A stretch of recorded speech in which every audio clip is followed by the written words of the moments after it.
Hello again. I'm glad you're back. Last time I tried to cover 700,000 years of history in half an hour, right? Understand, it's totally inadequate. Prehistorians do courses that cover an entire year on the prehistory of Egypt. So I tried to do the best we could in 30 minutes, but you should go on and read more about the area. It's important. Now, let me say what we'll do today, and then I'll try to do it. What I'd like to do is cover ancient Egyptian thought, specifically mythology, but I'm going to cover more. I'm going to cover mythology, religion, and philosophy. Three different kinds of things, three different kinds of thinkings, and my hope is that at the end of the lecture, you'll know the difference between the three, and you'll be able to see what part they played in the ancient Egyptian world. Now, let me say something about what's in common for the three.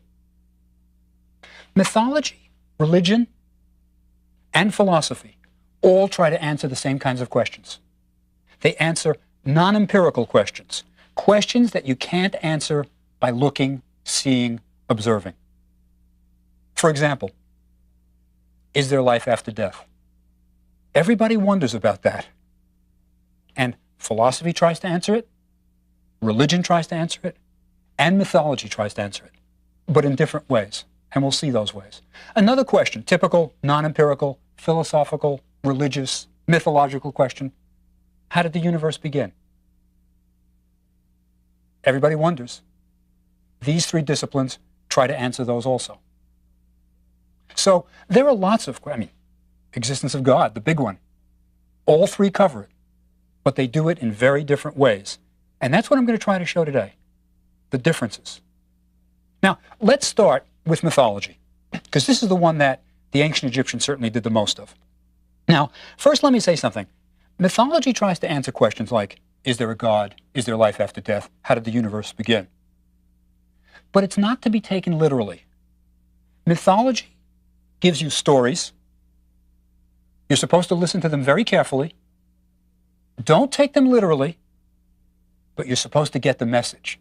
That's the crucial thing. There is a message that you're supposed to get. If you listen carefully to the myth, you will learn about the beginning of the universe, how it began. If you listen carefully, you will learn about whether there's a God or not.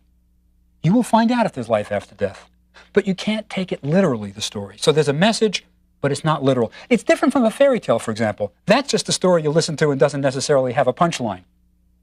Myths always have a punchline. Now, also, when do myths take place? They take place in what's called primordial time. Time before time began. Now, it sounds like a contradiction, of course, but what we mean is, don't ask historical questions of mythological characters. For example, remember when we talked about the Bishop of Usher trying to figure out exactly when the universe began by using the Bible? Well, the Bible is religion. That's not a myth. So the bishop believed that it made sense to try to calculate on what day the world began. Because the Bible is intended to be taken as history. Moses was a real character, historical. But with mythology, we don't ask such questions. It doesn't make sense to ask, what was Zeus's birthday? It's an inappropriate question. So mythology takes place in what we call primordial time. That's different from chronological time, calendar time, our kind of time. Now, let me say the kinds of questions that we'll deal with. The Egyptians had many myths, and they had different myths for different occasions. I'm going to try to show you how the Egyptians presented the beginning of the universe and the question of life after death, how they answered that. So let's start in the very beginning. Now, for the Egyptians, in the beginning was water. And in the primordial waters were 8 gods. Now, the 8 gods are called the Ogdoad, O-G-D-O-A-D. It's just 8. These gods came in pairs, so to speak, a husband and wife, or a male and a female. And they had attributes. So in these primordial waters were these 8 gods, 4 pairs. You had Huk and Huket. Now, their attribute was formlessness. Formlessness. Now, if you want to remember which is the male and which is the female of the pair, the female always ends in a T, the letter T. So Huk is the male, Huket is the female. Nice thing, by the way, about the Egyptian language. Every Egyptian word that's feminine ends in a T. Unlike, say, French, when you're always trying to figure out why is this masculine and why is this, you don't have to worry about it in Egypt. Everything ends in a T if it's feminine. So Huk and Huket are the first pair. They're formlessness. Then comes Kuk and Kuket. Darkness. Amun and Amunet are next. Hiddenness. Now, Amun is later going to become a very important god in ancient Egypt. The most important. But that's thousands of years off. That's when we're going to have the pharaoh Amunhotep, whose name means Amun is pleased. So we've got three pairs so far. The last, the fourth pair, is Nun and Nunet. Nun is the primordial waters, the waters themselves, and his consort, Nunet. Now, the important thing about this myth is to gather just what are the Egyptians trying to tell us? I mean, 8 gods in the water? No. They're telling us more. Think about the attributes. Formlessness, darkness, hiddenness. In the beginning was chaos. These are not sort of user-friendly terms. Hiddenness, darkness, formlessness. They're not positive attributes, they're negative. So in the beginning, we have chaos. And that's the 8. That's the beginning of the universe. But we don't have people yet. And we don't have gods in the Egyptian sense of gods that can interact with people. These 8 gods are often shown as having the heads of frogs, because they're water deities. But we don't know any more about them, really, except their attributes. But then, the moment of creation takes place. Out of the waters arises the primordial hill, a mound of earth. Now, up and down Egypt, they built temples, and every temple claimed, we're built on the primordial hill. Right? So they wanted a kind of primacy. But the myth says there was a primordial hill. And standing on that primordial hill was a god, Atum. Now, Atum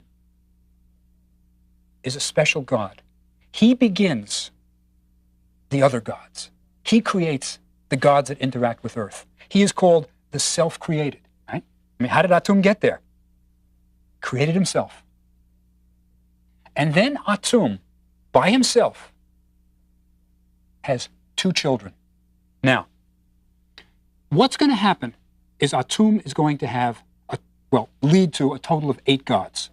Atum plus the 8 are called the 9, the Aeneid. 9 just means the Aeneid. So Atum starts it all off, and who are his children?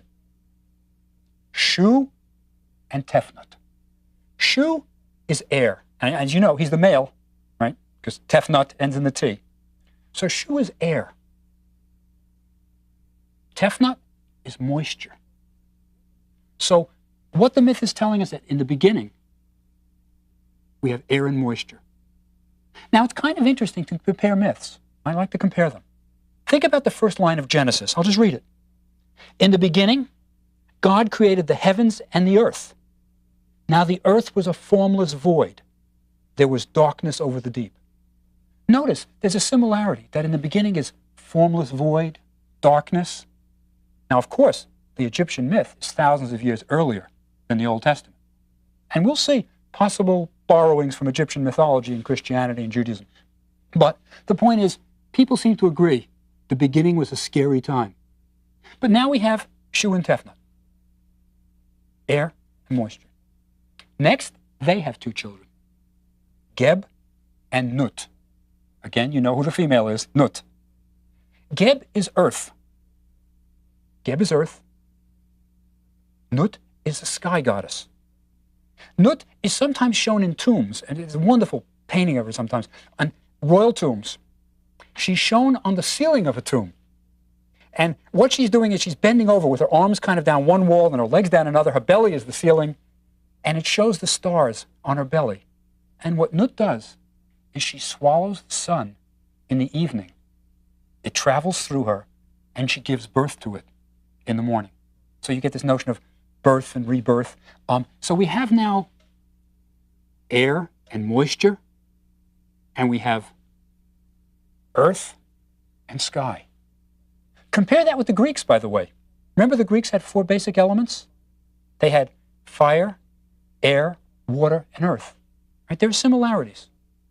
Interestingly, by the way, for the Greeks, fire was a very special element. It's the only of the 4 elements that animals don't live in. Animals lived in the earth, in the air, in the water, but not in fire. And fire in later ages will become a crucial element. But we have the Egyptian myth. Now, we've got Geb and Nut, sky and earth. There's even a sidebar to this myth where you got a story of how air becomes a little jealous of Geb and Nut and squeezes in between. Right? So you get the air between the heavens and the earth. Anyway, they give birth to 4 gods who are central to Egyptian mythology. They give birth to Isis and Osiris, who are brother and sister, naturally, husband and wife. By the way, I said that every Egyptian name that's feminine ends in a T, but I said Isis, that doesn't end in a T. That's because we know her name from the Greeks. Her real name in Egyptian is Ist, I-S-T. But the Greeks, when they came in, add their I-S endings, it becomes Isis. Right? So sometimes it won't sound right, but it is in ancient Egyptian. Isis and Osiris are brother and sister, husband and wife.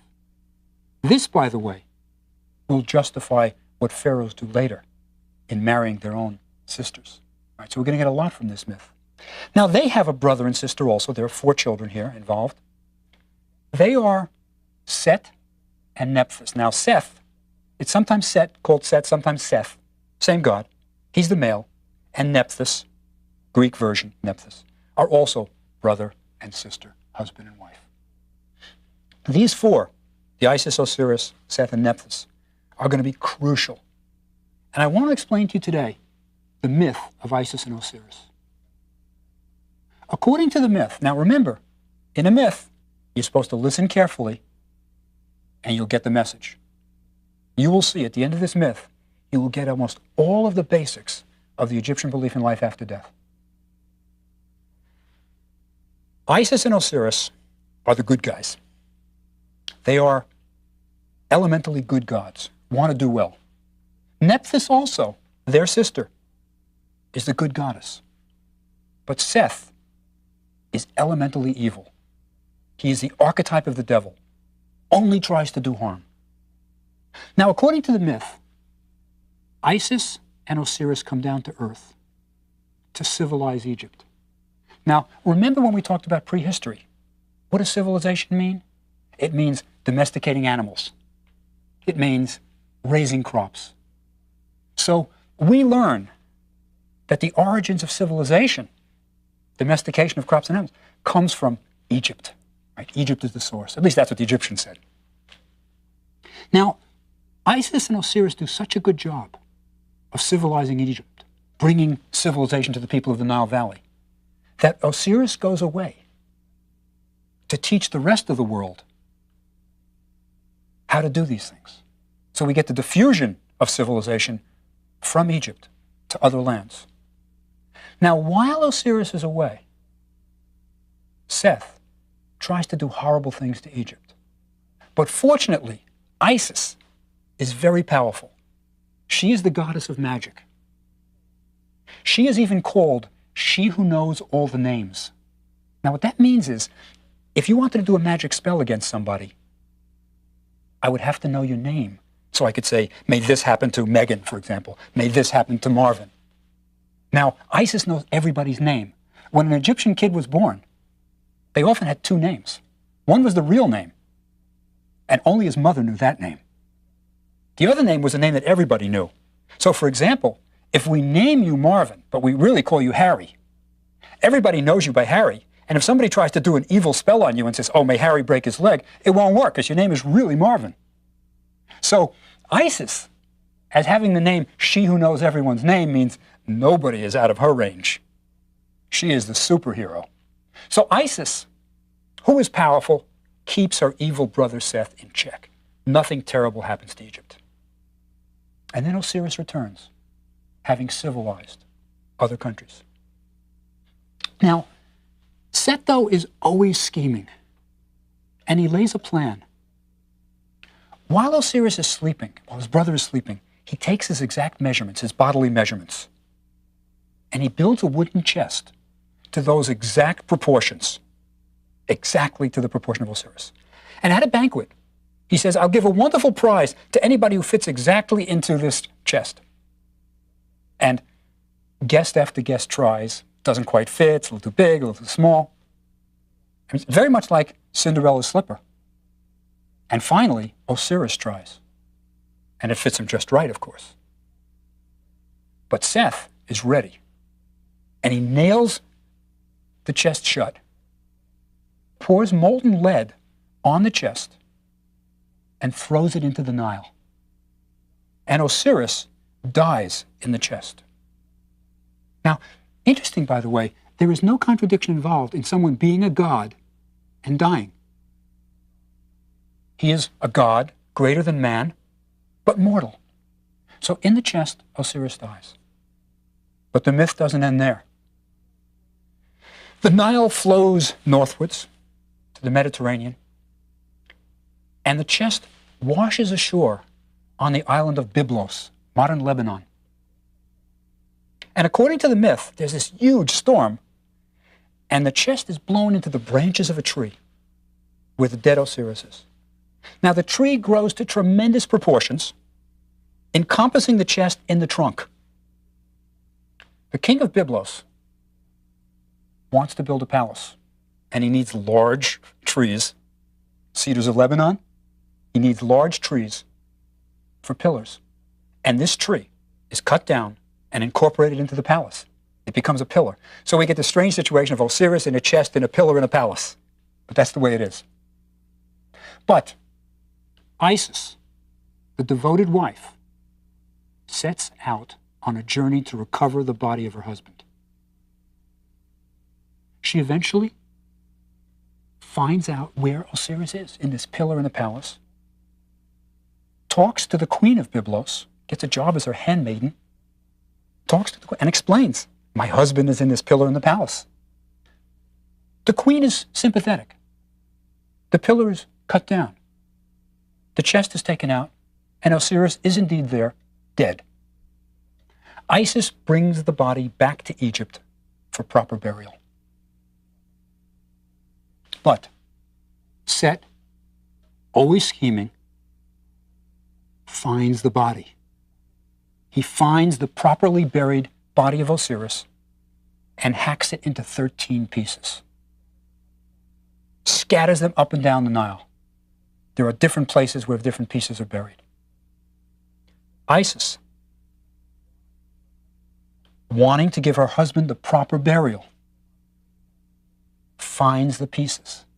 She is aided by her sister Nephthys, who wants to help. They find almost all of the pieces of Osiris. The phallus is missing. It was thrown into the Nile and devoured by fish. Actually, it's interesting, they even, in the myth, the name of the fish, the name of the three fish that devour the phallus is given. It's quite interesting because the fish are electric, mildly electric. So I think they were special. So anyway, the phallus is devoured, but Isis finds the other 12 pieces, reassembles Osiris, fashions an artificial phallus for Osiris. So he's complete, says magical words, and breathes life into Osiris. She takes the form of a bird. There are many scenes of her taking the form of a bird, hovering over her husband, and Osiris resurrects. He becomes the first person ever to resurrect. And as a resurrected one, he becomes the god of the dead. So Osiris is the god of the dead. In a sense, he's the first mummy. Now, what are we supposed to learn from this myth? I mean, supposed to listen carefully and get the message. Well, as I said, almost every funerary belief that the Egyptians had can be traced from this. For example, it is crucial for Isis to recover the body and bury it on Egyptian soil. That's why she goes to Byblos. There is something special about Egypt and Egyptian soil. This, by the way, is why the Egyptians never colonized. They never, when they conquered a foreign country, set up a big colony. Nobody wanted to die away from Egypt. You had to be brought back to Egypt, mummified, buried in the soil. So the first thing is, you have to be buried in Egyptian soil. Next, he was missing one part, the phallus. She creates an artificial phallus. You must be complete. Because if you're going to resurrect, if you're going to use this body again in the next world, you want it to be complete. So you have to have a complete body. This, by the way, was a practice that was followed by Egyptian embalmers. When a person died who had only one leg, who had a leg amputated, they would create an artificial leg. An early prosthetic device, but for the next world. So we're also learning that you have to be complete. Now, think about the chest that Seth fashions. It's to the exact proportions of Osiris. This is going to become later the anthropoid coffin. Those coffins that we're so familiar with in Egyptian that are shaped like a man. That chest in the Osiris myth becomes the anthropoid coffin.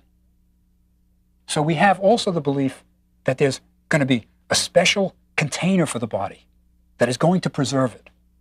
And if you have that special container, that coffin, if you are complete, if your body is whole, if you're buried on Egyptian soil, then like Osiris, you too can resurrect and go to the next world. So it's a very, very important myth. And it doesn't even end there. Isis and Osiris have a child, Horus, who does battle with his evil uncle, Seth, who has killed his father. And one of the important things that we get out of this battle is he defeats Seth. He beats him in battle. But two things happen. One is Horus's eye is taken out in the battle, but it's magically regenerated. So good triumphs. But the other important thing from that battle is that Horus defeats Seth, but he doesn't kill him.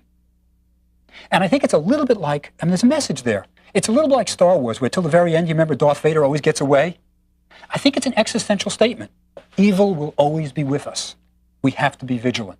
That's why Seth isn't killed in the myth. There's a real basic truth that they're telling you.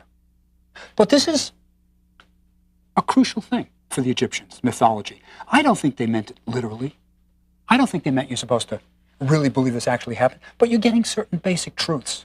Every deceased person, after he was dead, was called by his own name and Osiris. So, for example, your name might be Annie Osiris, Nachtmin Osiris. The idea was you wanted to be associated with Osiris. Osiris resurrected, and we call you Osiris, you too will resurrect. So the myth tells us, the long myth, the myth from the waters of chaos to the Isis and Osiris myth, it tells us the world began with chaos. Eventually it was peopled by gods, which give you some order. We do have the good guy winning in the end. And it also tells us, if you behave properly, take the right precautions, you'll be resurrected. There is a life after death. And this is a myth. So that's mythology. But remember I said I wanted to do three things. I wanted to do mythology, I wanted to do religion, and I wanted to do philosophy. And let me say how religion differs. Religion, same questions are handled by religion as mythology. Is there life after death? Various religions give the answer. Christianity will say yes. Judaism doesn't say anything about it. Jewish religion doesn't have anything about life after death. But the important thing about a religious belief is that, one, there's an element of faith. It involves belief. If someone says, I believe in life after death because that's my religion, that ends it. That's the element of belief, and that's fine. But also, we're supposed to believe religious stories in a historical way. These aren't just myths. So, for example, when Moses leads the Israelites out of Egypt, that's believed to be a historical event. Whereas in mythology, it doesn't make sense to say, what was Zeus's birthday? It does make sense to say, what was Moses' birthday? We may not know the answer, but it's a meaningful question because in religion the belief is that a character like Moses actually existed. Unlike, say, the Greeks' gods on Mount Olympus. In a sense, one man's mythology may be another person's religion, but the crucial thing is mythology doesn't take place in historical time. Religion does. Now, what about the third category I said? Philosophy. Well, philosophy tries to do the same thing, answer the same questions. Is there life after death? How did the universe begin? But it does it differently from either mythology or religion. Philosophy requires proof. You cannot in philosophy simply say, that's what I believe. It requires proof. Now the question is, how do you get such proof? How do you prove that there's life after death? Well, philosophers have tried. For example, René Descartes was a religious person, but he tried to prove logically that God must exist. Now, the point I want to make is a point that usually when I'm in a large classroom and I'm presenting to my students, they're all ready to kill me after I say what I'm going to say. But I'm going to try to make it clear that I think maybe, hopefully, you'll come around to the way I view it. Philosophical questions like, is there life after death? Is there a God? Are not matters of opinion. There is a right and wrong answer. Many people think, oh no, philosophy is just say anything off the top of your head. No. Now, let me try to convince you. I know a lot of you are going, maybe no, I don't think so. Whether there is life after death or not is not a matter of a belief or opinion. It's a fact. Either there is life after death or there isn't. It doesn't matter whether you don't know the answer. That's different from it not being answerable. For example, we may not know how many people are in the next room, but there are either 7 people in the next room or there aren't. And life after death is a question like that. We can't settle it empirically. We can't observe right now, but it has an answer. So philosophical questions have answers. We shouldn't think that they don't. We shouldn't think that they don't. And they're very important. Now, some people may be skeptical that they can be answered. That I can understand. But let me suggest that I think they can. Philosophers try to answer questions. For example, one, everybody's wondered about the beginning of the universe.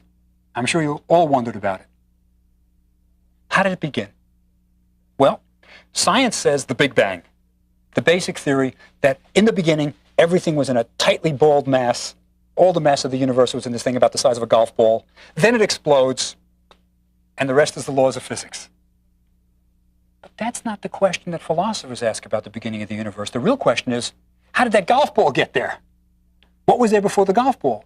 Now, as an example, to show you that these questions are answerable, and how we might proceed to answer it, and how it's different from religion, which just ends with belief, think about this. There are only 2 possibilities for the beginning of the universe. One is, it doesn't have a beginning. As far back as you go in time, there was always something. That's one possibility. The other possibility is that the universe did begin at a time, and it began out of nothing. At time t0, there was nothing. At time t1, poof, there was something, almost by magic. It's called ex nihilo, Latin, out of nothing. Those are the only 2 possibilities. Either something came out of nothing, or there was always something. Now, think about it. Just by this simple, kind of simple-minded philosophical exercise, we're almost at the answer to how did the universe begin. We've limited to 2 possibilities, and now the question is, can we eliminate one of those possibilities? Is one of those impossible? And if one of those is impossible, if we could show that, then we know the other one must be true, and we've philosophically answered the question of how did the universe begin. Now, I'm not going to deal with which one's possible or not. Let you figure that out.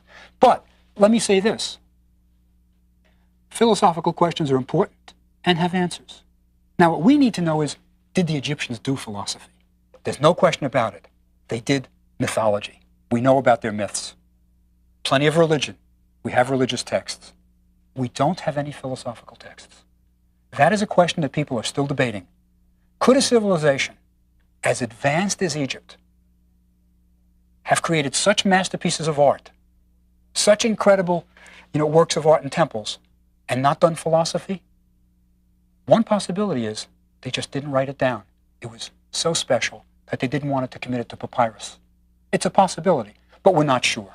But the important thing is to get clear the differences between mythology, religion, and philosophy, and that certainly mythology and religion were a central part of the Egyptian mind. Now, next time, what I'd like to do is tell you about the beginnings of Egyptology, how we learn all this stuff, and it all began with Napoleon Bonaparte going to Egypt. So I'll see you next time.